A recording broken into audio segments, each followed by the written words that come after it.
But in Grenada, the trip for kicking off 2020 that had been in the works really since 2018, the primary theme, which we're seeing played out, and I just think it helps to give some kind of cognizance to what's going on for the world right now, is that this is about deconstructing. We're taking things apart so that we can reconstruct.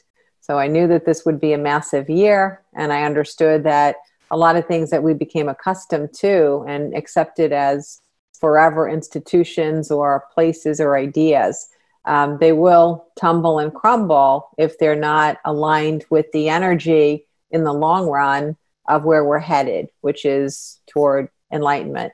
That's a simplistic answer, but sometimes if you feel uncomfortable with all that's happening in the news and in current affairs and so on, there's been no let up really about what we're seeing and what we're processing. And I think if we just stay steady on that notion that what is not serving us, which is not soulful, is being deconstructed. If I hadn't been putting this information forward in an increasing way since 2012 and 15 and 18, I might have been unseated as well. But since I've had that kind of a preview, to me, this all makes sense. So when the world is tumbling, it's important to understand that tumbling is essential.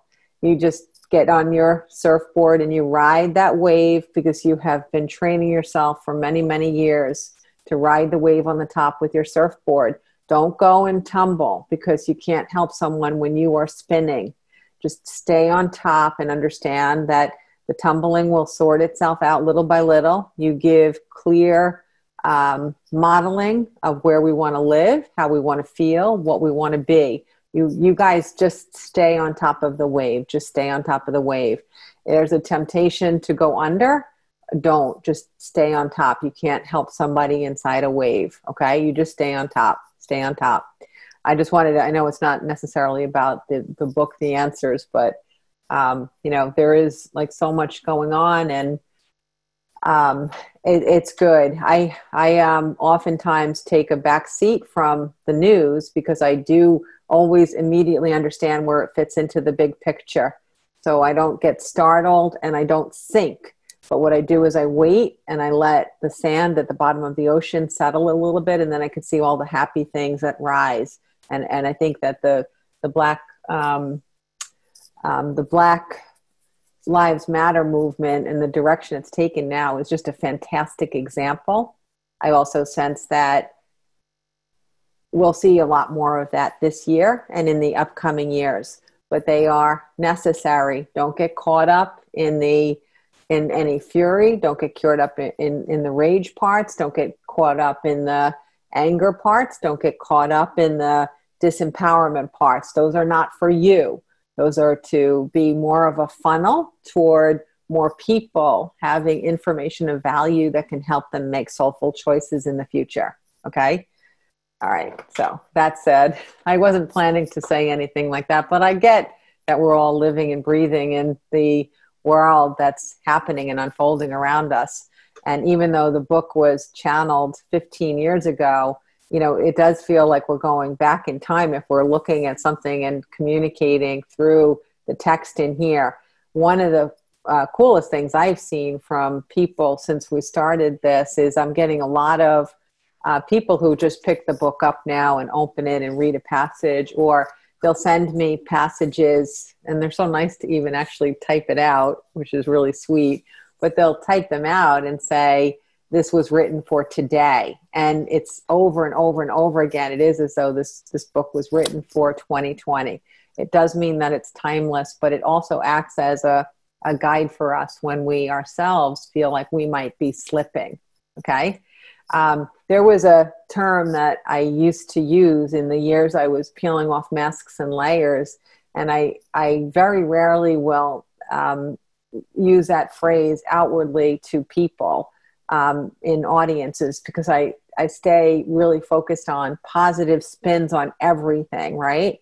But a phrase I used that worked for me when I was peeling off masks and layers, because it was really hard to stay dedicated to the steps that it take to get past your pain from your own past experiences. So it's so easy to slip, right? It's sort of like a big game of chutes and ladders, right? We climb, and then all of a sudden we hit one of those chutes and we find we slip back.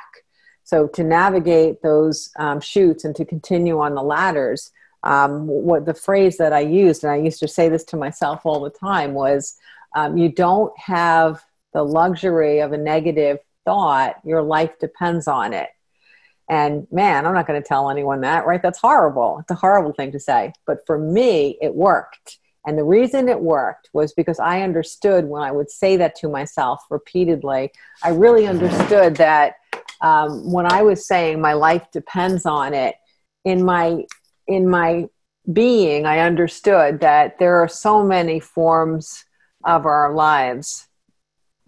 Physical is really just one of them. That's the bare minimum. But there are so many aspects.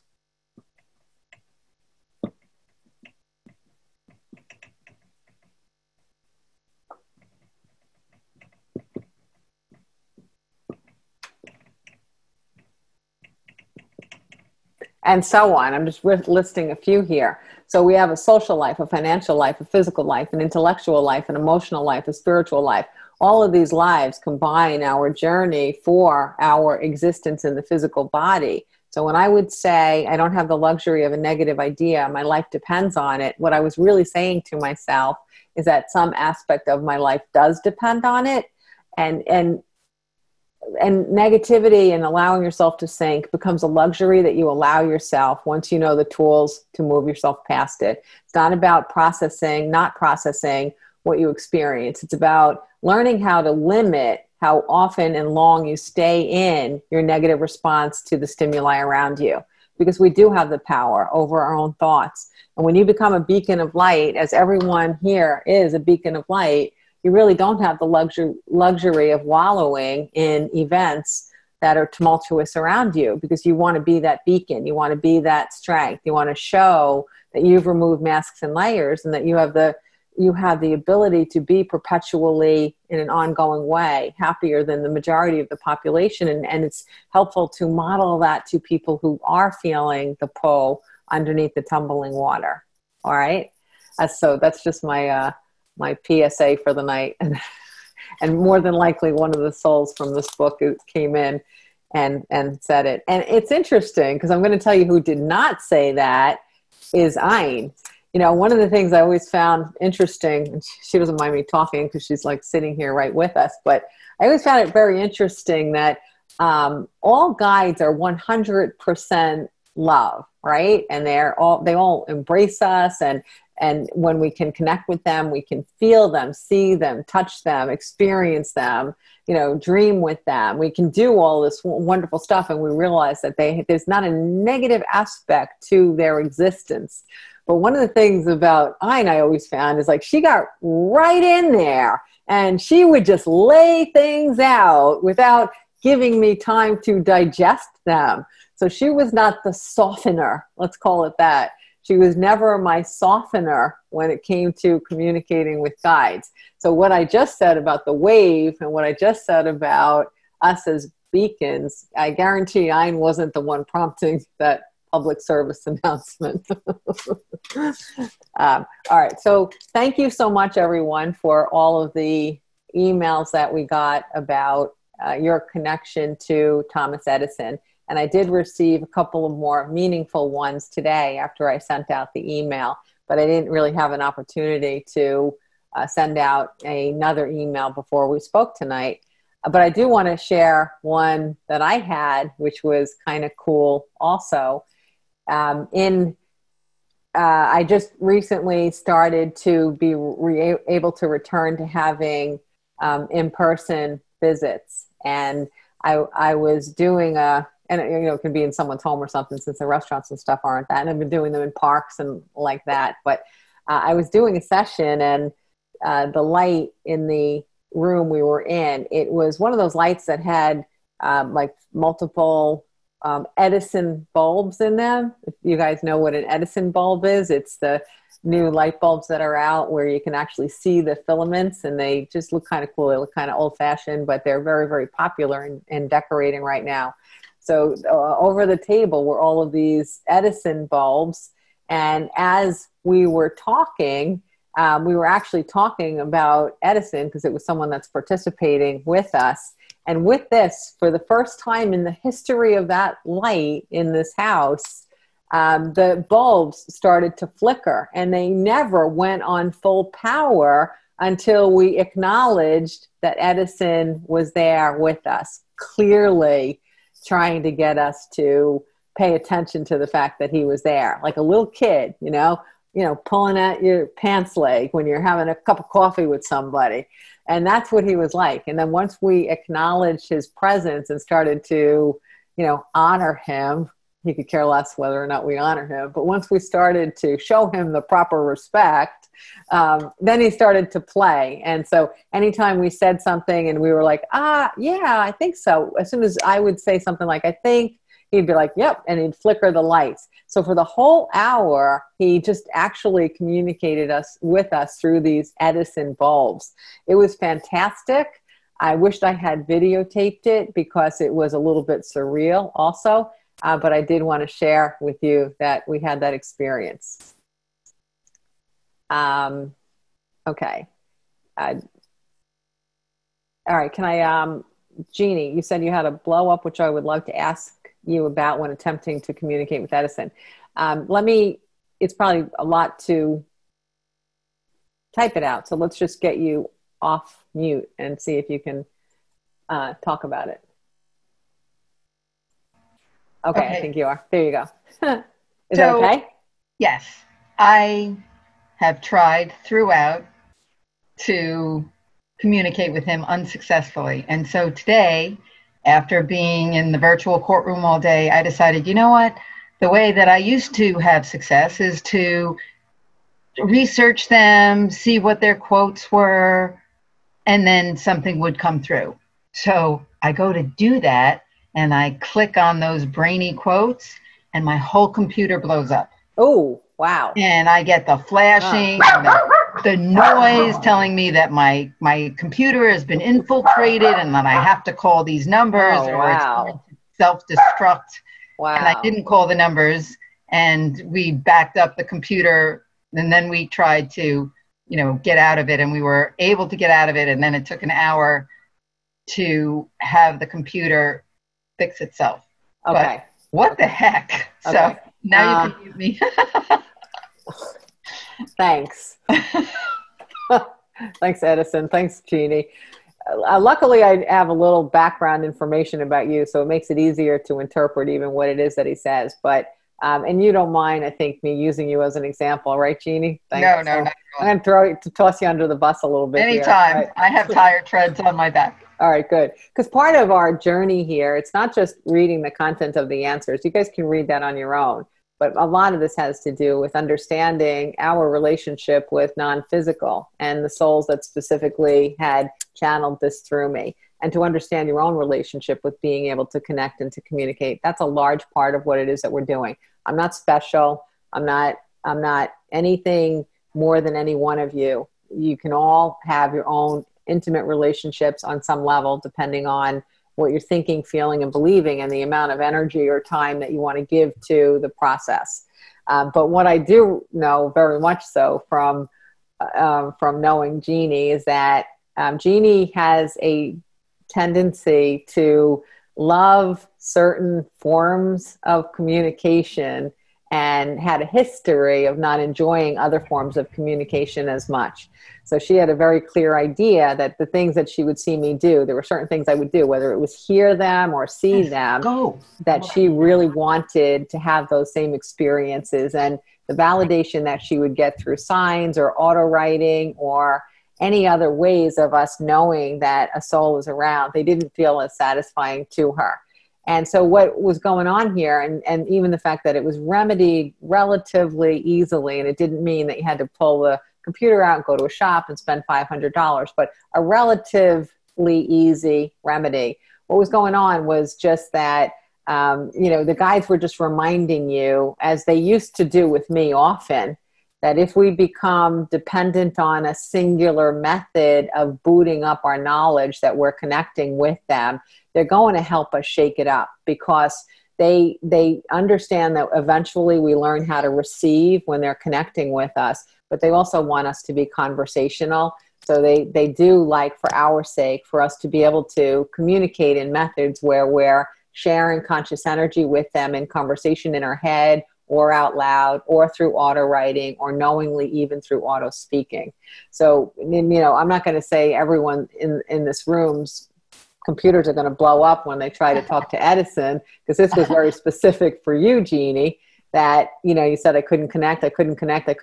He was just trying to remind you that you can connect. Just kind of figure out that one thing that's going to help you get yourself out of the way and go back to it. It's about using your techniques that work and sticking with them. I'm just going to mute this because it's really going off a lot here.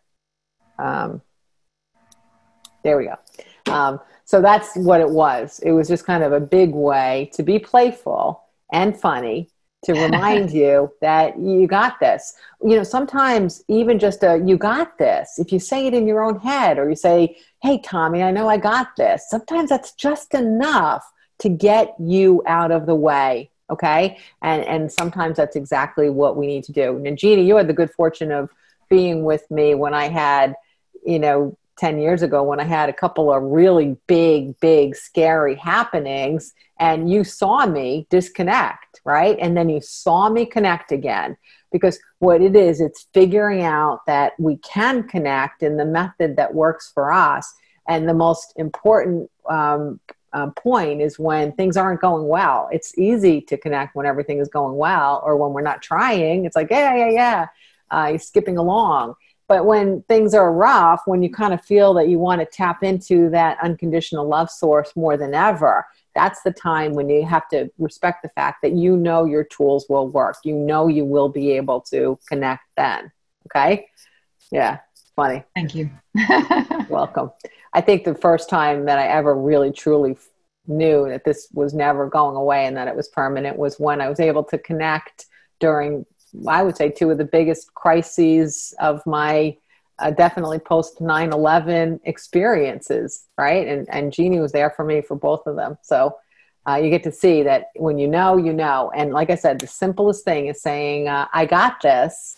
Just say it, I got this. It just changes your energy. When you say, I got this, but when you say, I'm not connecting, I'm not feeling it, guess what? You're not going to connect and you're not going to feel it. But if you just come into that second and say, I got this, it's amazing how all the little stuff going on in your head just reorganizes. It's like a pinball machine. It just moves the levers to the other directions and gets you back to your own personal link and loop.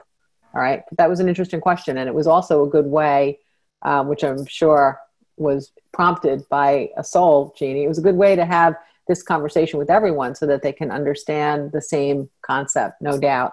A lot of people get frustrated when they don't experience guides the way that they want to experience them. What I always remind them is that when you get evidence and validation through the method that's actually working, you get enough of that. What it does is it boosts your confidence enough that trust takes over the hard work part, and it takes over the I can't do this part.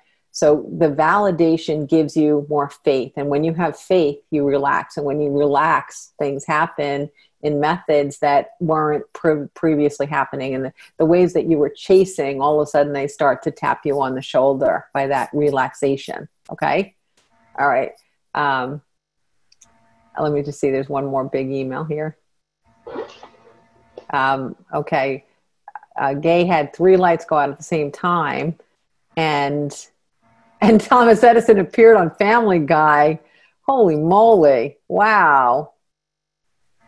That was amazing. And Kelly has another story too. But we still have another class. So if you have any other stories, send them in. Because even reading today's email and the last email and then hearing the story I told and hearing from Jeannie and hearing from Gay, we all get to see, it just expands our realm of possibility of how we might be experiencing him directly. Another thing that I want to make sure that I point out is in all of the souls that communicated this book through me, I had different levels of feeling a personal connection to them. And it's really no different than, you know, if you meet people, how sometimes you just feel an instantaneous connection to people, and others you feel, you know, it's not like you're judging them, but you just don't necessarily feel that same bond. The same is true with souls, not in the physical. And the freedom that comes with understanding that they are love and they are unconditional support and networks for us and partners for us. It helps you to not judge when you don't sense that instantaneous connection, because you're not going to feel that way about every single soul, because sometimes it is personal. It's personal because in the energy realm, you had something in common that you focused on, or you had a similar soul's intention, or you were expanding in the same arena. So when you have common experiences or you have common focuses, when you come into human form, you're going to experience something different with the human housing the soul, right? But it's also true that you're going to have a different experience when you're communicating with a soul that doesn't have a body. When you're in human form, you're going to have unconscious memories of what you had as an experience with that particular soul before you were born, okay? Or in the case of, if suppose you didn't know Edison before you were born, it's also, you're going to have an experience with what kind of focuses you have eternally and as a human, and how aligned they are vibrationally with what his primary passionate focuses are. So there's never anything negative about not having that instantaneous feeling of like, yeah, I'm home with a soul. And in the energy realm, we don't judge that at all.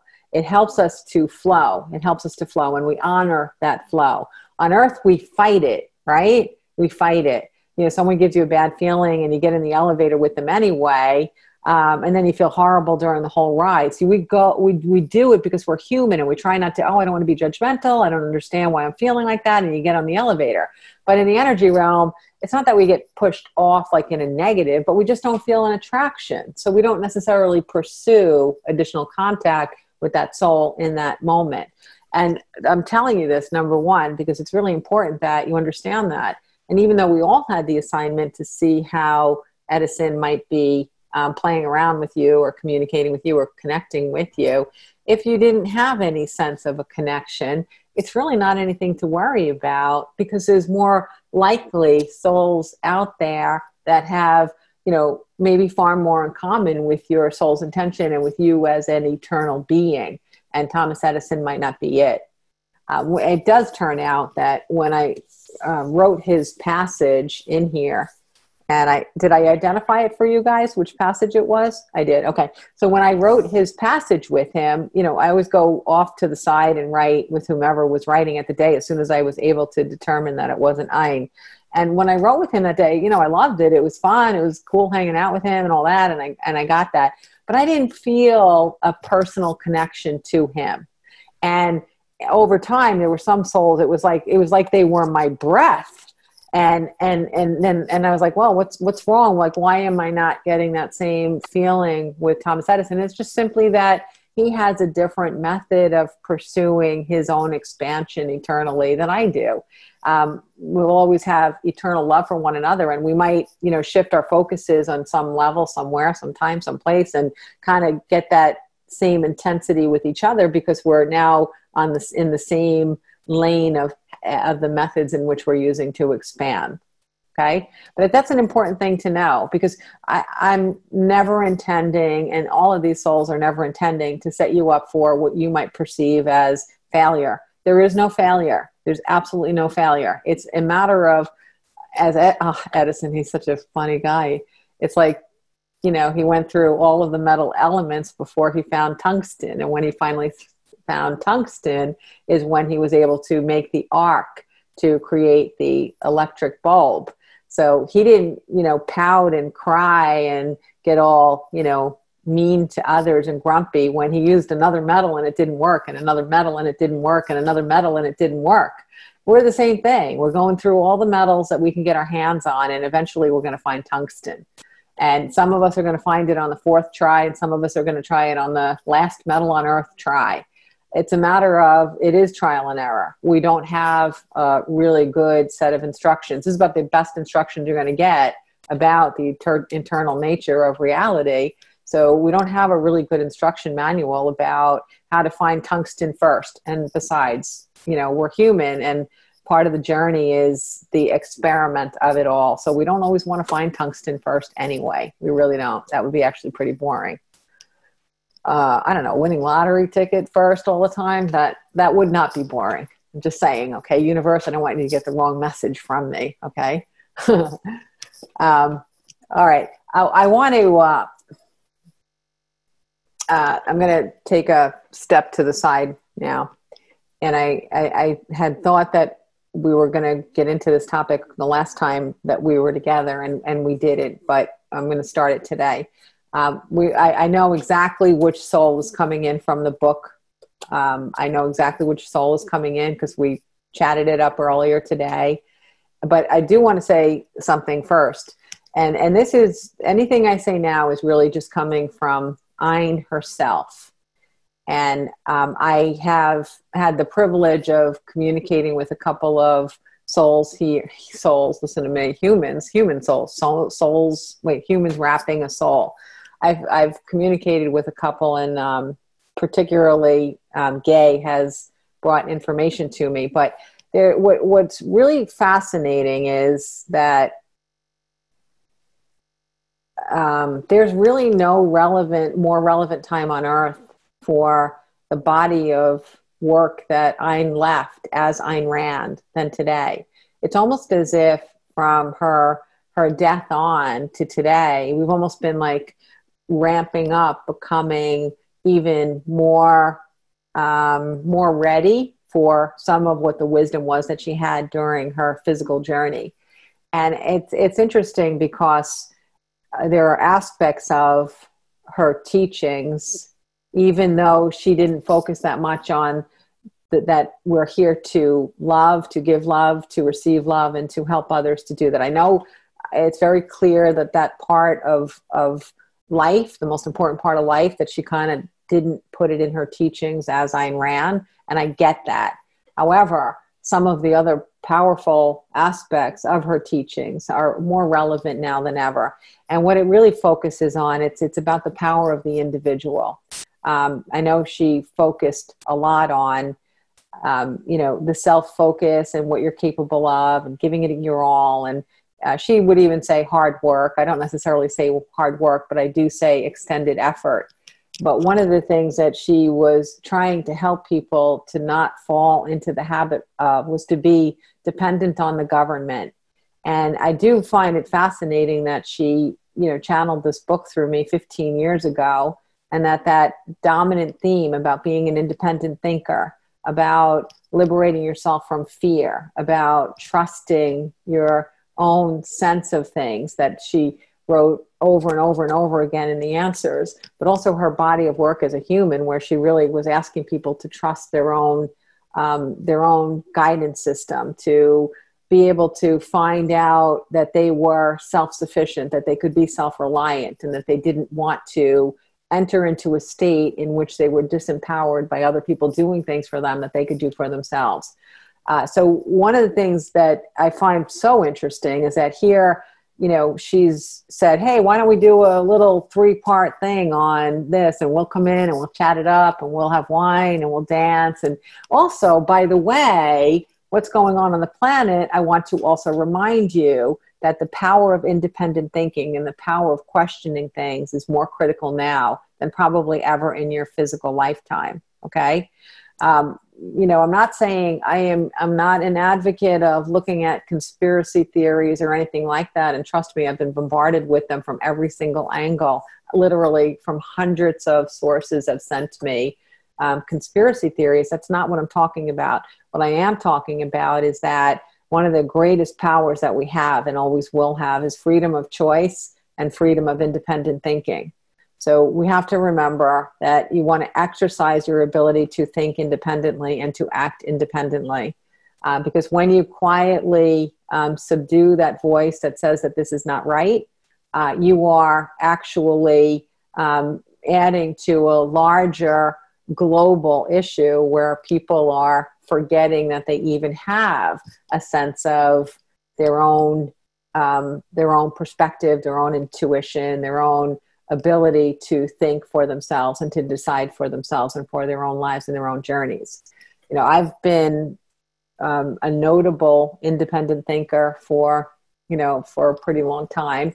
And I do things, whatever I can behind the scenes to reject or rebel against what I think is overreach from anybody or anything. I always find ways to help people that I think are disenfranchised. I always find ways to disregard what I think is an egoic, self-serving policy of anybody's. And I'm going to continue to do that. And I would be one of your best allies in helping you to trust your own inner guidance system as well, to understand that we really do want to be free. We want to be free to make our own decisions. It's not about anybody else's decisions being right or wrong. It's about having the freedom to decide for ourselves what feels right for us. Okay? So it's one thing if we're given information about this, and this, but it's another thing if we're told that this is the way it has to be. Freedom of choice is an innate birthright, and we want to make sure that we have that freedom of choice. We also want to make sure that every person on the planet has that freedom of choice, that it's not just a select group of people. And any selection that selects one group, it is deselecting other groups. And we as points of light, and we as beacons, and we as people who honor and respect and value the process of enlightenment and getting back to soulful living. You know, if we can't stay connected to that value of every single person having the birthright to have freedom of choice, to execute their life in freedom, then we're not really good examples of being the beacons of light that we would choose to be and that we know we can be. So I do find it, there is kind of an interesting coinciding of all of the turmoil in 2020 and all of the good things that are potentially coming from 2020, that Ayn has decided that it's her time to fly in and reveal herself a little bit more, at least to a select group. You know, I'm not exactly going to go out there and post it all over social media that Ayn's chatting it up with us and here's some suggestions for good and healthy and soulful living. But for those who are already familiar with the process and those who already have respect for the fact that we are souls having a physical life experience and that there are tons of energies out there to partner with and helping us to navigate different circumstances. So that's us on this call. That's us with whom we work and with whom we play. You know, that's who we are. And the stronger we are in that understanding, the stronger that we are in our ability to think independently, the more we'll be able to continue to be good models of light and beacons for other people.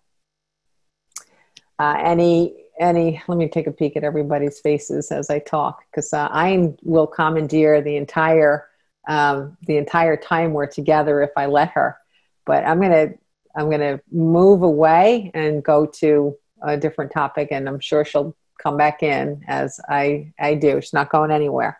Not her style to go anywhere. Not if she can get her voice in here. All right. I'm going to remind you all of a little story, and for those of you who haven't heard it, then maybe you're hearing it for the first time, but I'm going to talk about Rudolph the Red-Nosed Reindeer. Okay. He had a very shiny nose, and the story, it came from a poem that was written, and the poem was written in a company by an employee, and it was being used for advertising. I think it was in the 1930s, possibly the 1940s, and I can't recall. But the company had, you know, all these employees that would make a jingle, or they would do some artwork, or they would do this. And they were always working on their marketing. And at the time, and this is still large, I think this is almost entirely true, when an employee creates anything or invents anything or a patent is a result of their work, if they got a paycheck, then all of the benefits of any kind of trademark or patents or royalties, it goes to the company as the owner of that property, of that creation or of that intellectual property or anything. So the individual as an employee, as long as they're getting a paycheck during the period of their creation, they don't receive anything more than their paycheck, even if their thoughts create something that skyrockets. So as it turns out, this employee happened to work for a company called Montgomery Ward. Okay, let's see, there's some really young people on this call that might not remember, but nod your head if you remember Montgomery Ward, okay? Montgomery Ward and Company, I believe it was. It was one of the premier catalog companies initially. Their only real competition was Sears, Roebuck and Company, catalog company. And what they did was they would sell everything from, tiny houses, I think, that could be delivered to your property to, to socks and underwear and blankets and sheets and all that. So for generations grew up where, especially if they lived in rural America, they didn't have access to malls or big shopping places. So they would just shop through the Montgomery Ward or the Sears catalog. Montgomery Ward, the stores also had a presence in the physical, but the presence in the physical eventually got smaller and smaller until it really was just a catalog center, and you would go and order your stuff and then you would go there and pick it up. But the company's founder, his name actually was Montgomery Ward, and he was the man that allowed the creator of our beloved Rudolph the Red-Nosed Reindeer, even though the employee that created it was receiving a paycheck, he had no royalty rights to anything that came of it. He had no rights to the song, to the artwork. He had no rights to the animation that came. And that we're talking millions and millions of dollars back then when, $100 bought you a car. I don't know if it did, but let's just go with it. But what he did, because of his heart at the time, was Montgomery Ward, he gave all of the magnificent benefits of this creation to the employee, and he didn't take anything at all for Montgomery Ward. And so I didn't know this story, but I was channeling one day, and it occurred to me, I had my ways of figuring out who it was when I was channeling. I became familiar with the story of Rudolph the Red-Nosed Reindeer and how he didn't accept any of the profits from that creation. And so I was really excited to find that out because I had never known it. And so he's obviously in, Paula, oh my God, I just cited that in the book. Oh, wow. That's so funny. The whole story is right in here, huh? I didn't even get to that. I was just chatting it up with him. I still haven't read the whole book. So the whole story is in there. Oh, that's so cool. I didn't even know that. It's very cool. That's amazing that you just read that today. But I'm going to show you, I'm going to go to one passage that he wrote, and you'll understand why he came in. My God, you can't be serious. The first sentence is, freedom rings true. Like, who makes this up? I hadn't even read that. Wow.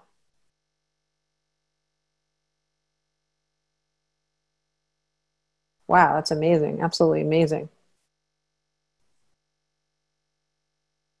Okay, that is absolutely amazing. But the passage that I'm looking at if you have this version of the book, it's on page 90. His passage starts kind of on the page of, on 94, June 24th, 2005. But the section and you can hear Ian's voice in it too, especially in the first 2 or 3 pages. You can hear a combination of both of them. Where Ein kind of steps aside is more so on page 97. And that's when Montgomery Ward just steps in and he takes over fully. And what he begins to really talk about is he talks about the soul song, and he talks about our preferences and our ability to hear soul songs, but also that we can have dislikes, that there can be people that we don't like. But understanding one's soul song, it helps us to bridge the gap between having preferences about who we want to hang out with and then living in disappointment or anger or any unkindness whatsoever if we don't like somebody, or we don't like their behavior, or we don't like their policy, or we don't like their politics.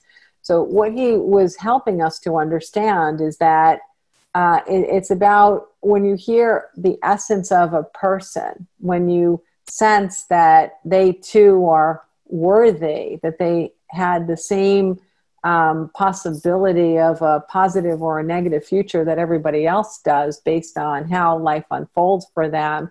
He was really gentle in reminding us that everybody does have a soul song, and to not beat up on yourself either if you actually just don't feel like for somebody. It's okay to feel like you don't like someone. What he wants us to do is to resist that feeling of moving up that energy scale toward resentment or rage or hatred or anything that is far more aggressive than just saying this is not necessarily my favorite person. And I thought this was an interesting paragraph, and it had come from him. So I'm going to read that particular paragraph. It is noteworthy as well that recognizing the existence of other soul songs does not mean that you become a self-sacrificing, timid, withering people pleaser. Becoming a doormat or aiding others for no personal gain is not a worthy pursuit. Even if the gain is that you feel good about yourself by helping, then that is beneficial. However, if the incentive is merely to adopt an attitude of martyrdom, expecting others to praise or exalt you, then your actions will not serve the purpose of increasing your level of vibration. If you are to grow in awareness from these actions, you may have to wait until after separation, quote unquote, when you return home, for your lessons to be learned. But the upside is someone got helped along the way if you're operating in sacrifice. And the reason I'm mentioning this paragraph is that there's a lot of pull on the planet for us to approach discord in the ways that people would like us to approach discord. If we have an unfulfilled need and we want to listen to their suggestions and address discord in the way that is suggested, that we address the discord, but we're not feeling it and we don't feel a pull and we feel resentful, but we think we're going to be judged as being better, or we like the accolades that come along with our sacrifice. What I know he was helping us understand is that there's no benefit in living in sacrifice. There's no benefit to you or to the receiver. And, part of listening to soul songs, it's not just about giving yourself permission to not like others, but it's also about giving yourself permission to understand that you have a soul song too. And when you listen to your own soul song, you get to be a better determinant of where you want to put your focus, where you want to put your love, your intention, your energy, your time, your money, your expertise, your commitment, your dedication, your fun, your play, and all other things. It's to remember that by sacrificing because somebody else suggests that you should, even if it is fulfilling to you just because you think that they'll think you're a good person, it doesn't serve you and it doesn't serve them. The idea is that you got to remember that in the scheme of things, the most important person on the planet is really you, right? If you take care of you, then you have enough in the tank to help out anyone else that you choose to help. But if you act from a position of being depleted, you're not going to have anything to help anybody, no matter how much your heart is aching to be of value to someone else. Keep yourself replenished first. Keep yourself replenished first. The way that Montgomery Ward showed his innate understanding of the soul song in his earth life, in that particular earth life, was, I can't think of a better way to model it than to see that he forewent millions of dollars at the creation of an employee that he was perfectly legally entitled to. So what was he doing when he said, no, you keep it, come on, go home, buy your family something special? What he was doing was he was tapping into the soul song of the employee, where even though, quote unquote, by the letter of the law, it was fair for Montgomery Ward to receive the profit, it wasn't listening to the man's soul song, the creator, the one whose heart and mind and connection was the one that created the Rudolph concept. And he was also primarily, more than anything, he was listening to his own soul song because it felt right for him to honor his employee. It felt right for him to forego profit based on this concept that someone created even while in his employ. It takes a courageous person to stand up to those who are going to suggest you're an idiot. Of course you're supposed to take all the money. What's the matter with you? If you give him that, what do you have to give to her? What do you have to give to him? Or what about this? People are not always going to advise us in seeing things and perceiving things through a place of honor. People are going to, advise us, especially if they're deemed experts. They're going to advise us based on letters of what we can do, or what we can get away with, or what is fair, or what is legal, or what is this.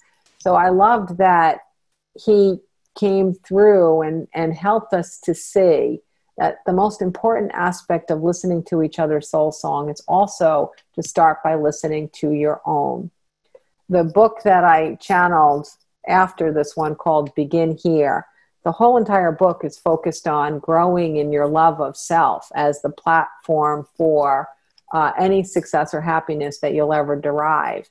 And the most simple element of being a soul in a human body is that, without a doubt, if every single person on the planet loved themselves fully, there would be no war, there would be no poverty, there would be no disease, there would be no hatred, there would be no racism, there would be nothing that was disagreeable, there would be nothing that is negative. The concept of the soul song helps us to recognize that when you're listening first to even your own soul song, that's when you start to love yourself, when you honor yourself. But then don't listen to your own soul song in lieu of anyone else's. You use it as a platform to be even more attuned to the essence of everybody else and what they are all about, even if you don't know their story.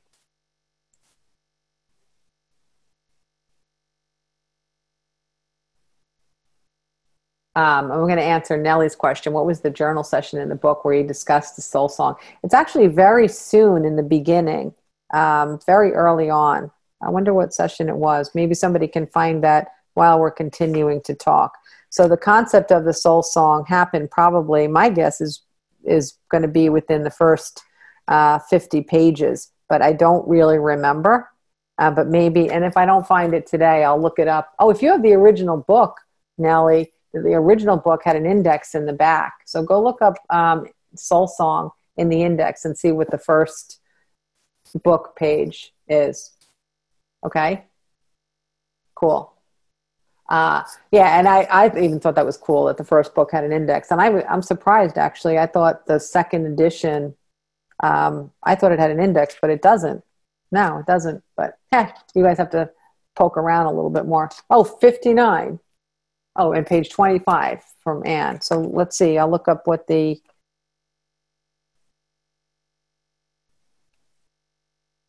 which passage that is.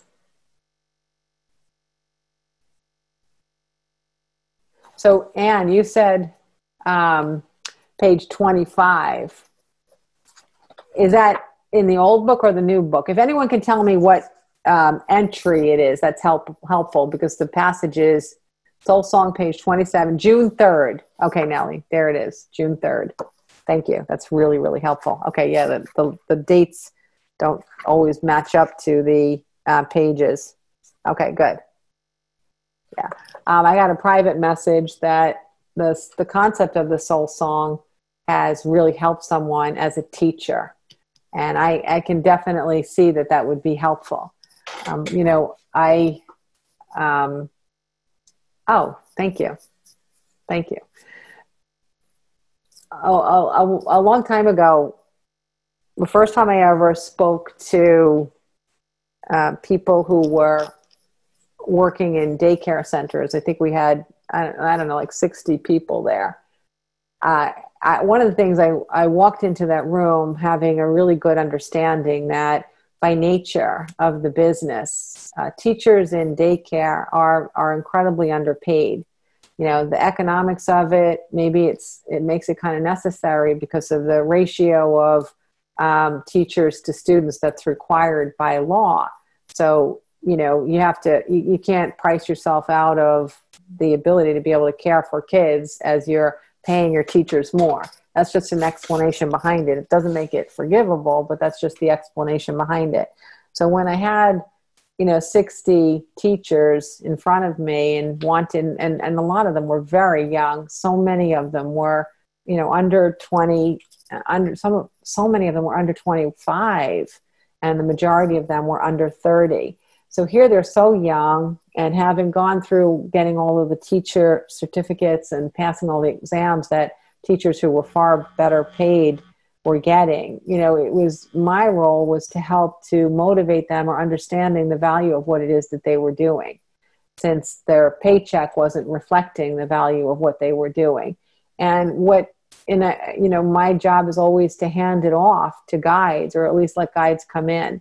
And the concept that they put forth for those young people that day was really all about the soul song.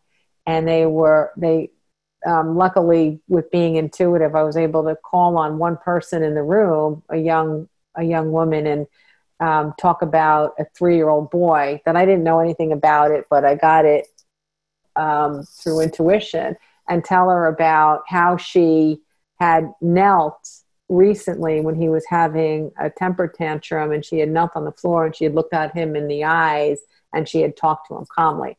Well, I didn't know the story. So when the story came through me, it captured all the young people's attention that maybe something else that I would say had value. I mean, if I'm doing psychic work in public like that, it really has more to do with helping to validate that the source of information that I bring through is relevant or meaningful, right? And that it's a little bit of a magic wand hook, but it works with audiences often. I don't intend for it to be that reason, but it's captivating, right? It captures you. And then if you believe that I could not possibly have known that through earthly means, it does make it more compelling to understand that my sources are coming from a place beyond where we sit. And so what we laid out for them once we captured their attention with that is that there are going to be so many kids that come from environments where they're not loved without condition. And there's a whole entire range of things from, love to neglect or abuse. And there's very few children that are really experiencing like the full love vibration in their homes. And the more dialed down the vibration of love is in someone's home, the more one person can keep the soul candle lit in a young person's life, the more potentiality they have to be able to wake up and make a determination about how the negative aspects of their own childhood affected them, so they can peel that stuff off later in life. So the concept of soul songs is one that you can apply in any circumstance. And for that group, when they recognize that they might be the only point of light in a 2 or 3 or 4-year-old or 5-year-old's life, until that child is fortunate enough to get to another point of light that's outside of their home experience. Then all of a sudden, the paycheck and its minimal size, it didn't feel as inadequate anymore, because they were able to attune to the fact that you give someone a piece of that light and you keep their candle burning. You now have given that light to every single person that that person encounters for the rest of their life. And that's immeasurable. It's immeasurable. And so to me, and still even when I communicate with Montgomery Ward, I do always sense that he's a kind of soul that has such an appreciation for the essence of every being. He demonstrated it on Earth, and I can still sense that demonstration, that's a passionate focus for him. If you have any questions, just keep typing them in. I'm looking at the ones that are private and the ones that are public. So everyone's thanking Anne. I wonder what Anne did, but thank you, Anne. I don't know what you did, but thank you. Thank you, Anne.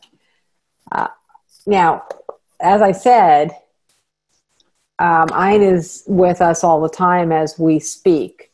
And if she were to be real honest here with us, the whole concept of the soul song would be what she would see as where she neglected to be able to connect to entirely all the universal wisdom available during her earth life. She might have seen maybe the concept of individual power and individual talents and skills. And so in some way that might be the external covering of someone's soul song, but she didn't really approach it in a soft manner that said that everybody is worthy, everybody is special, everybody is really awesome. That wasn't her style by any means. And so one of the compilation decisions that she had made and other souls had made is that she doesn't need to be the voice of every concept that she was helping to put through. And the same is true in when we are more and more self-loving, we do become more collaborative, because when the ego rests and we love ourselves more, we get to put the pieces together of what people can contribute in any experience. And no one person has to be the be-all, end-all for anything. Collaboration helps to build the best of everyone and put forth something that would be incomplete or maybe inadequate or would have to be revisited if there was a missing component or a missing voice in there. And so even to recognize that Ayn was a collaborator in putting together the souls that communicated with us through this book, it's acknowledging that as a soul without a body and not in the Ayn Rand persona anymore, that she knows she doesn't have all the answers. But what she does have is the ability to bring together the vibrancy of lots of souls' individual focus to complete something that's more whole than she might have completed on her own. And this brings me to another topic. Someone had written to me today and asked, when you were channeling the answers, obviously we're talking so much about all the different souls that came in and I spoke with, and I do communicate with a lot of different souls. And she was mentioning how Esther Hicks, her focus is to speak with the entity known as Abraham. And she was asking for the difference, like, why is it? Is it my choice? Is it my choice to communicate with the souls that I communicate with? And is it Esther Hicks to communicate with Abraham? I'll give you my version of this, and I think it is really kind of relevant, is my understanding, and I have never read anything by Esther Hicks because I didn't discover her until after I started my own journey of communicating with souls, and I had made a decision a long time ago not to read the spiritual work of any other person on earth because I didn't want it to interfere with my channel. I didn't want to accidentally regurgitate another person's version. I wanted to make sure that anything I was bringing through came through my conduit and my source. And to me, that still works for me, because it helps to continually validate the eternal nature of what I bring through. Because if I'm saying it and someone else is, and someone else said it 200 years ago and 2,000 years ago, it just keeps aligning with how truthful it is that when we tap in, we can pull that through. And I'm not the last one to do it, and I'm not the only one to do it on the planet right now either. But my preference was not to read anyone else's. So with my limited understanding of the body of Esther Hicksworth, I did, it's my understanding that Abraham is a term that she uses for a collection of souls. And I think for expediency and clarity, it works to say Abraham for all of the souls that she communicates with, because it can be distracting if she starts to say, I'm talking to Montgomery Ward, I'm talking to Ayn Rand, I'm talking to Thomas Edison. People with our left brains and our intelligence and the fast way that we fire off thoughts, we can accidentally grip onto something that's specific and grip onto it to the point that we're kind of losing the message in the detail. And if she were to continually identify different souls that she would communicate with, she would have, thousands of people either trying to prove that that was accurate or prove that it was inaccurate. Because aren't there so many people out there that are really just trolling around trying to debunk anyone or to create, just to create some unrest or a little bit of a flash. It also lends itself to recognizing more so why I don't talk about in public the souls that I communicate with, because it is for my purpose to be able to bring their voices and their information through. And I'm the one that goes through the science part of it, or certainly did. I have more trust and faith now, but I'm the one that went through the science part of it. If I had, by the time I came out with the book, The Answers, if I had literally thousands of pieces of validating information about the souls that I connected and communicated with, I don't really feel that the content of The Answers would be enhanced by me proving that I was communicating with the souls that I communicated with. It's my preference to connect with the messages that are in the book and share those, and not present the distraction of with whom I was speaking and providing evidence of how I can be sure that that's who I was communicating with. Again, it's distracting and it's getting off message. The reason it's fun to do this with you guys is because you're knowingly pre-qualified. You don't have an issue with the concept. You're not bitter. You're not feeling superior. You're not trying to break anybody down. You're not, running through a china shop like a bull. So we're good. We're good. We feel good. We feel good about each other. We enjoy the experiences. We enjoy learning. We enjoy discovering, and having a forum where I can share the way that it feels to connect with souls who had previously been in an earth life where they became known or renowned beyond their earthly existence. It gives us an opportunity to see so many other elements that we might not be able to demonstrate or understand if I were to only explore souls like, no offense, but Melinda's grandmother or, Patty's sister. They're all wonderful and they're lovely, but because we don't have a collective frame of reference for anything that it is that they did or achieved on the planet, we're not going to be able to have a collective, united conversation about it. But since the souls that we're communicating with right now, they did leave a legacy, we can understand a little bit of something like the thread of the essence of their being. And it's very fascinating to see that essence does come through lifetime after lifetime, even if the parameters of their personality and their experiences are almost entirely different. I still see this with humans today, that sometimes I meet people and they're not living to their essence. And it's different than not living to their soul's intention. And I'll explain the difference, but they're not living to their essence. Okay.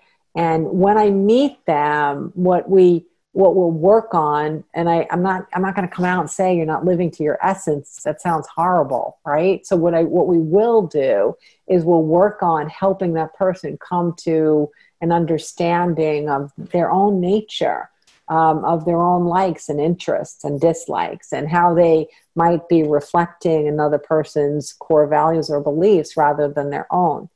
But the essence, when we do model our own eternal essence, that one thread of our being that will model itself in all the way through the energy realm and all of our eternal experiences. But when we're aligned, we'll start to see little bits of that in our earthly self as well. That you feel better about your relationship with yourself when you are modeling your own essence. The other part, soul's intention. Soul's intention is not your essence. Your soul's intention is the things, and I'll say things, the things that you figured you could get done when you leaped into a body. You know, of course, there's like a grand thing that you think you can do, but there's going to be all these lots of little things that you also think you can get done. And we can get them done, you know, at least we can try. So you can leap saying, I'm going to, I would really love to be able to advance the world in, obliterating racism, for example. You don't know how it's going to play out. And it might just be that you plant the seed for 5 people. It might be that you overcome it for yourself. It might be that you become a renowned world leader. It might be that you become Martin Luther King. It might be any way that it plays out, but your intention was more specific. Your essence, on the other hand, is your soul song. It's the nature of your being. Now, if somebody was a high-profile figure and they were kind of trying to parallel with their soul's intention, but they were ignoring their own essence, there would be a conflict. There would be a conflict in their technique. And that conflict would make it less simple, and it would make it much more difficult for them to effect change. If you're in conflict between your soul's intention and your essence, it's going to be harder to get the ball rolling forward, okay?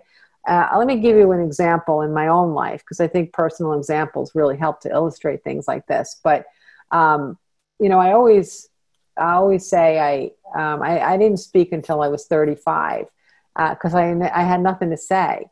And I really didn't. I was not a public speaker. I did everything I could to not speak in public. Never wanted to become a public speaker. I never would have chosen it for a career in my wildest dreams. I was shy, and I was quiet, and I was an observer. I spent my time watching people and I guess calculating. I was doing like these little science calculations that I was unaware of.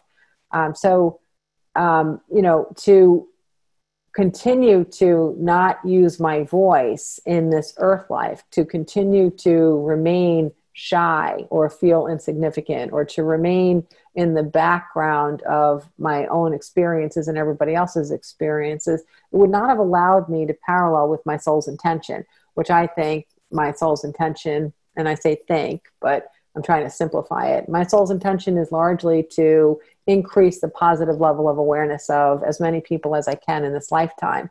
Now, I can't really do that if I'm not talking, and I can't really do that if I'm very, very shy, and I can't do that if I'm reticent, right? So I managed to get the expression of my soul song and what I was passionate about doing, which I was unconsciously passionate about doing before I started. I got them to parallel with each other. And that parallel is what gave me the courage to speak in public. Okay. Anyone that was ever at my first presentation or my first 3 years worth of presentations, I was like behind the closed door somewhere, like reading cue cards, and my heart was beating out of my body, and I was constantly thirsty because I was terrified. But what was really funny, after a couple of minutes warm up out there and not wanting to public speak, after a few minutes, what would happen was I would shift from the ego, which I don't want to speak, I don't want to speak, I don't want to speak. And I would start to pay attention to the content. And the content, which was eternal truth and communicating with these souls, I would shift over into that zone, and I would let go of the ego that was preventing me in being relaxed. And then that's when the good stuff could come through. Let me see what Kelly's asking. This is a question I get a lot, and I'll answer it, Kelly, or whomever will answer it. If we expand when we go home, regardless of whether we reach our soul's purpose, then what's the motivation? When there's so many well-contemplated decisions in coming here to begin with in the physical, and our soul expands within the parameters of those exceptional tools that we have here. The primary tools that we understand are time, space, access to negativity, and the maturation process. So when we have earth amnesia and we enter into a human journey, those 4 particular tools allow us to expand our soul and grow and get closer to the vibration of love in ways that being in the energy realm and not having access to those 4 tools doesn't allow us. The quickest way to understand this is if you're happy at a level of 1,000, what's your incentive to get to happiness at 1,001? And that's kind of like what it's like in the energy realm. We're so happy and in such a state of bliss all the time. We're not incredibly incentivized to get to the next level of happiness. We're naturally curious and naturally expansion oriented, but we could ride on the wave of happiness at 1,000, indefinitely. So that's our primary motivator. Now, the thing about it is, as we're getting closer to the vibration of pure love, as the soul is growing, whether in the energy realm or here, we are motivated here to parallel with our soul's intention, because the surges in our level of awareness and our vibrational energy are greater when we experience our aha moments, when we become more enlightened, when we parallel with our soul's intention. If we go through this physical earth life with very little expansion, and we stay masked and layered, and we don't move from the ego to the soul, and we don't expand through paralleling with our soul's intention, we're going to go home expanded anyway, and we're going to understand where we were unable to expand or grow. But the surges in our vibrational energy won't be nearly as thorough or complete. So, one thing I find fascinating is, and again, I'm going to talk to you about the people that are on this call, all right? When I come across some of your relatives in previous lives, what I find often is that your vibrational energy was closer to theirs in a previous life than it is in this lifetime. And in the beginning, I would witness this, and it was confusing to me. And the reason is, when you expand on earth, you grow faster. So if a person is not having any aha moments on earth, and you're having a lot of aha moments on earth, then what happens when you both return home, or you both return to earth? The disparity between your soul's growth and theirs gets bigger and bigger and bigger. Follow? So that's a remarkable thing to witness, how the benefit of what you do in a physical life, how it benefits you in your next physical life, even if you're not as close in the vibrational energy to the people that you previously journeyed with, or those that were in that lifetime as well as in this one. Absolutely. We totally 100% expand during the quote unquote review process. I've been through the review process, and I understand it. What I see is I've gotten to have a near-death experience and go all the way home, except I didn't have the near-death to get there. But I've gone through the process, and I understand the process. And it's never negative. I don't know why so many things in culture and in literature and TV and so on, they portray it as being something that's filled with negativity, of looking at the pain that you had and the pain that others experienced at your own hand. It is not like that at all. It is instantaneous comprehension about where you gave love and where you received love, and where others gave love and received love. And also, when the love was dialed down, a complete comprehension of why. So there's no regret, there's no shame, there's no guilt. It's 100% of like, oh, I get that. You know, I yelled at my 5-year-old when he was doing this because it's connected to this, this, and this that happened in my own childhood. And I did the best I could within my level of awareness, but my level of awareness was corrupted by those experiences that happened to me.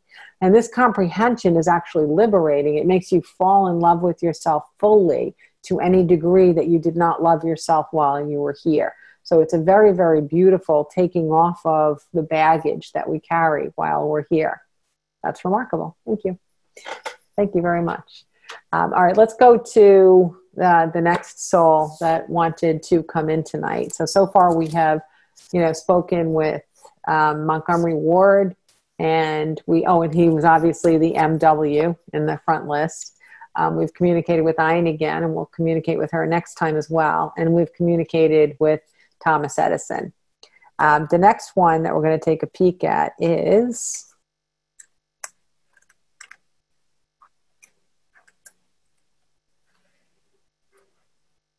My handwriting is so tiny, I can't even read my own handwriting.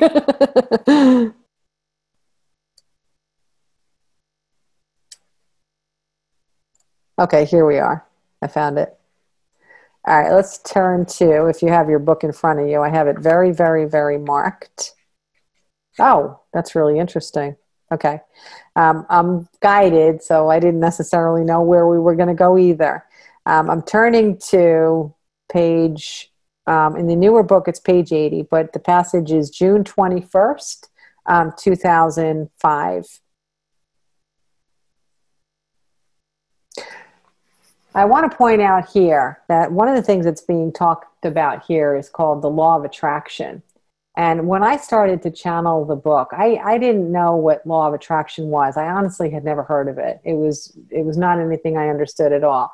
As a matter of fact, I remember being off-put by the term law of attraction because I understood physical laws, the law of gravity and things that occur naturally in physical science. And when they started to talk about the law of attraction, I found it to be a little airy-fairy and a little, I don't know, it just wasn't really working for me. It was kind of woo-woo.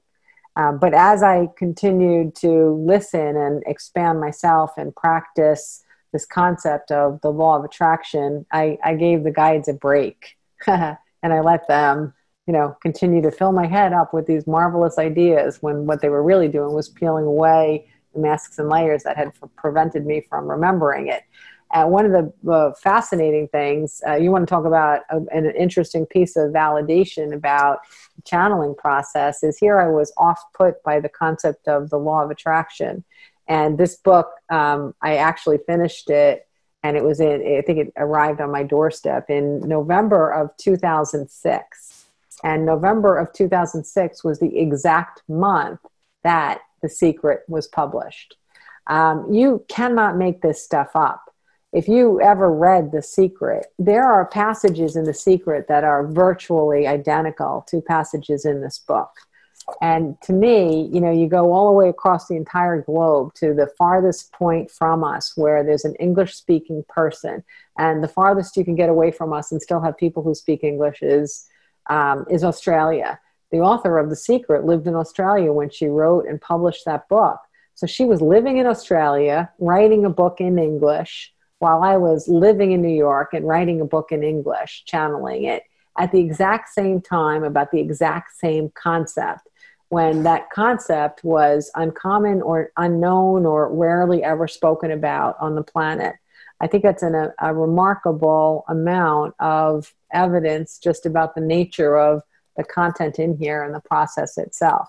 Now, getting back to the passage, June 21st, 2005, I'm sure you're probably going to want to read it more.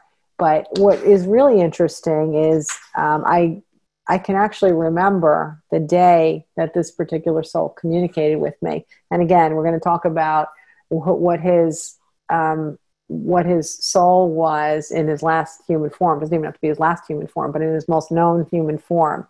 And so I'll say he all the time. But again, when we're in the energy realm, there's no he, there's no she. There's just the essence of our being. And we'll express ourselves in gender if it serves as a communication tool. But there really is no gender. The passage is helpless victim, and it outlays what it means to be in a position where you are creating opportunities for support or empathy by having drama and having crises and being accident prone or being crisis prone. And what it does is it shows you that even things like that, it's not that they're imagined. It's not like you imagined getting hit by a car. It happened. But what happens with the law of attraction is that we attract in that which we can experience value from. And so what he was trying to help us understand is that in the process of understanding attraction and how we create our reality, it's where we put our energy of what we're thinking, feeling, believing, and the subsequent actions that we take. Our needs, our unrecovered masks and layers that we carry around unknowingly, they become the vibrational energy that draws in experiences. It's not that we are wanting them. We don't write them up. We would never have a checklist of, oh, here's what I'd like in the next 90 days because that shitty thing seems really good. It has nothing to do with that, but it's an attraction to what we are focusing on, how we perceive reality. And oftentimes when people have repeated crises, what it does for them is it does command an extra set of special attention from other people, a little bit more love, a little more support, a little more kindness, a little more compassion. So if a person who is crisis prone is getting that extra seeming like it's love, support from other people, it can help them to perhaps grow back their own love of self, to see themselves as worthy. But the challenge is if we remain in the role of being a victim to elicit comfort or attention or compassion or kindness from other people, we can actually create a vibrational energy of being a victim for the entirety of our lives. And the soul that came in and channeled this concept for us, I find it so interesting looking back, again, because I totally remember chatting it up with him. But I also find it interesting because I think his legacy is exactly the opposite of being a helpless victim. And so the narrative that he gives, it's a testament to his understanding of this concept and how he remained intuitive enough not to have that be a part of his experience in human form. And the soul that I channeled with for that was Ben Franklin. And he gave me some other passages in this book as well. But that was the first time I communicated with him. And I remember, and I'm listening to him at the same time as I'm saying things to you. But I remember when I started to talk to him, it's hard to describe, but when you communicate with souls, you get like such a sense of them. And it's not coming through sight because you don't necessarily see something. And it's not even coming from tone because you're not necessarily hearing it. It's just going directly into your consciousness or your thought energy. And yet the soul is unmistakable. It's so unmistakably unique, so unmistakably original, so unmistakably powerful. And I do recall being overwhelmed by, God, how do I describe it? I was overwhelmed by the wholeness, the wholeness of Ben Franklin. I think that's the best way to describe it. Because usually at that point, when I would talk to a soul that had had a known past experience, I would immediately be brought into whatever they were the most passionate about helping in the human experience at this time from their position of being a soul. And so we'd immediately go into that topic, and I would get such an experience of why they're such an expert in that topic. And it would get me really jazzed and excited, and I would love tapping into it and feel like I had this private tutelage from a source so unencumbered, and it was wonderful. But Ben Franklin, when he was talking to me, there was just, he was like, I felt like he was an encyclopedia of sorts, an encyclopedia of spirituality. Like I felt like I was still learning. My God, I was such a baby spiritually by June 21st, right? I had a whopping 4 months under my belt, maybe. I was such a baby. And he was like, he knew everything. I mean, they all know everything, but there was just something about Benjamin Franklin. Like he knew I could ask him anything, and he would be able to give me an answer that was positively connected to me. So he wasn't giving an answer that was going to be of value to everyone. He was giving me an answer that was totally connected to me. And I just will always remember that sense of wholeness about him. And just as I explained how the essence of Montgomery Ward played out just simply only through the Rudolph story, we can actually take a look at the body of Benjamin Franklin's work, and you can actually see that essence in his life as well, right? I mean, if we look back, I mean, it's almost like someone had to pull Ben aside, and they're like, is there anything you can't do, my dear?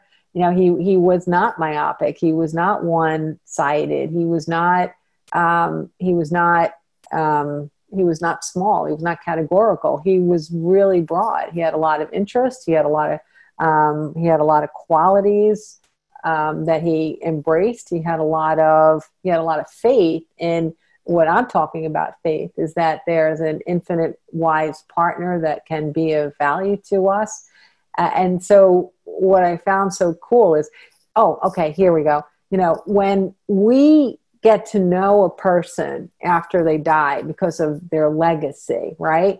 The reason their legacy got to be big was because they were paralleling with their soul's intention, and they were paralleling with their essence. Their essence was shining through. So I think it's fascinating how these are souls that are proving this, right? Ben Franklin was Ben Franklin, not because he was lucky or not because he was in the right place at the right time, but because the soul of Ben Franklin that we're talking with now, or that we communicate with now, is this amazing whole being, this amazing can do anything, and that's what was modeled in his body of work as a human being. And that's fascinating. And likewise, Ayn really did demonstrate something that she's still really passionate about, which is the power of the individual. Again, there was a part that she left out, but the power of the individual still incredibly excites her, because she understands that when we are ignited as individuals, everything else falls into place. Even today in the narrative of the Black Lives Matters movement, it's really fun to see how some people are just coming to the forefront and really, really shining. And you could see their essence coming through. And you could see that it's real, because what they say, and I don't care if they're black or white or any other color, you can just sense that it's real. We can also see that there are a lot of people that are, just giving maybe lip service to something because they consider themselves to be public figures, or that they're supposed to. But the ones that are really, it's a measure of their essence, of their being. You just see it shining through. I think even if you look around sports and music and literature and TV and movies and all that, the ones I think we really fall in love with are the ones that are letting their essence shine through. And it shows, It's that the ego is not there. It's that the ego is dissolved, that they're actually really engaged. They're actually really excited. They're actually really fired up. They're actually like, oh my gosh, you're going to give me 10 minutes to talk about my last movie. This is so cool. You're going to give me 10 minutes to talk about what it was like to be a boy with a basketball in my hand. This is really, really cool. But it's not about taking the mic and talking about what it was like to have, live here, and I got a basketball and I did that. It wasn't dreary. It wasn't egoic. It wasn't trying to elicit, something from the audience that they were lacking. It was just like, yeah, that was really good. That was just so cool. And that is something that after today, as a homework assignment, would be a fun thing for you to examine. Just take a peek at any of them that you're drawn to so far that we've communicated. So take a peek at Montgomery Ward. You can still take a peek at Thomas Edison, take a peek at Ayn Rand, and take a peek at Benjamin Franklin, and look at their earth lives, and also see if you can parallel them with the passages that we have identified so far, and find that quality that helps you to understand why they, among millions and millions, why are they the ones whose legacy is known? Why are they the ones that were standouts in their physical life? Okay. How did their essence of what we've talked about, of what they might have modeled in some of these passages, and how their legacy showed the essence of their being? And then, of course, now that we've got 4 that we've communicated with so far, if you feel their presence, if you have any experience where beyond a shadow of a doubt, they're there, or hell, you can have a shadow of a doubt, but send it to us anyway. And I'll compile them again, and the ones that we're still tagging along, trailing along from Thomas Edison, and I'll compile them again and put them together. But what the whole idea is now, I explained in the beginning that we might not necessarily have that soul-to-soul affinity with Thomas Edison per se. Now we've got 4 souls that have bodies of work that you can take a peek at. And by looking at different things that they've done or said, or peeking at an interview, or just looking at their body of work, or finding something interesting in what they've written or created, you can start to see how the essence of their being shined, and that contributed to them paralleling with their soul's intention. And that certainly contributed, or was the primary factor for how their legacy is still known long after they left that particular incarnation. Let me just end with whatever person's question was here right then. How could I not go here? I'm definitely going to answer this, even though it was private, and it's a good way to end as well. I find the whole idea of no gender in the energy realm fascinating based on what's happening in the world today. It's really interesting. I channeled this book in 2005, and look at what we've seen connected to gender, homosexuality, transgender, sexual identification. Look at what we have experienced in the last 15 years. There's so many people that are like, oh, you've got to be kidding. Oh, wow. And I'm not talking about the people here. The people outside of here, they're all up in arms. Somehow all of this knowledge and all this remembrance is somehow going to, somehow affect their little world that they created for themselves. But for me, watching it and witnessing it, it's phenomenal, because it's showing that we're in a period of accelerated enlightenment. If we can make this much strides in our conversation and our understanding about these topics in only 15 years, it helps me to not get too caught up in turmoil around us, because I can see that in this period of accelerated enlightenment, that's what the process is.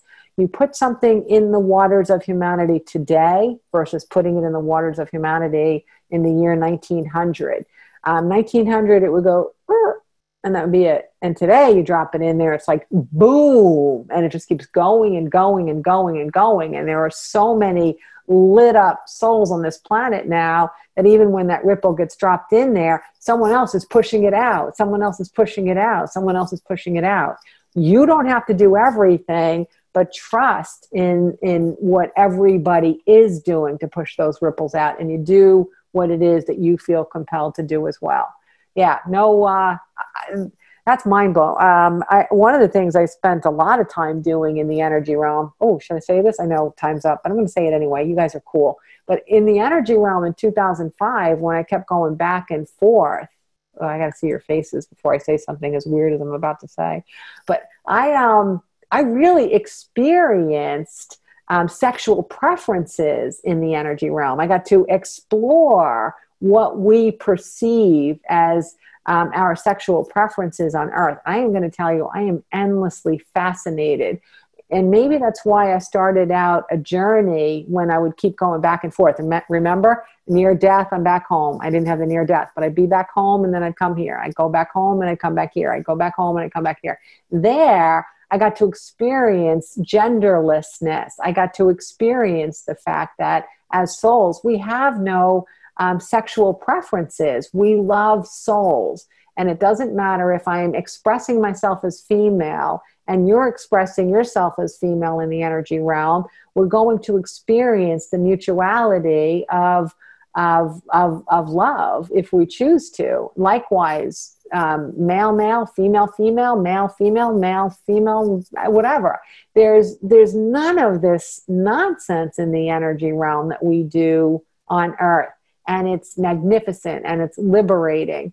And one of the cool things that I got the privilege of doing was to coach two people through gender re-identification surgery and the process afterward, long before anyone on Earth ever heard of Caitlin.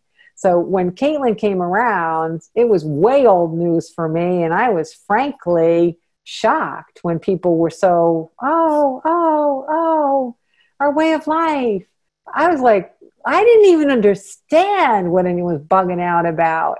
I was already happily, contributing to the launching of two incredibly happy people that were now in the bodies that matched their self-identification. And it was awesome to go through the process, and also to go through the process with their children. One, I would say, they were both hard to go through with their children. One was easier than the other, but it was still just an amazing, expansive experience to be able to go through that. And so everything that we're experiencing, nothing surprises me here. Nothing surprises me. Nothing. Because I get it. I get how all of the pieces fit into the big picture. And no matter what we do to connect with each other or connect with the themes in this book, you stay true to what you know. Don't let anything outside of you get you sidetracked. Don't let anything pull you under. You know the truth. We're meant to love. We're meant to expand through love. And you have the unlimited capacity to do it. You're prepared. You can still be growing. I'm still growing, but you are prepared. You're ready. You're enough. And you have everything you need. Okay? All right, cool. So chat it up with Ein and Tommy and Montgomery and Ben, and tell them I say hello, and share your stories about how they come and make themselves known to you. And I look forward to chatting with you next time around. Have a great night. I'll take everybody off mute for a second so you could say hello if you like.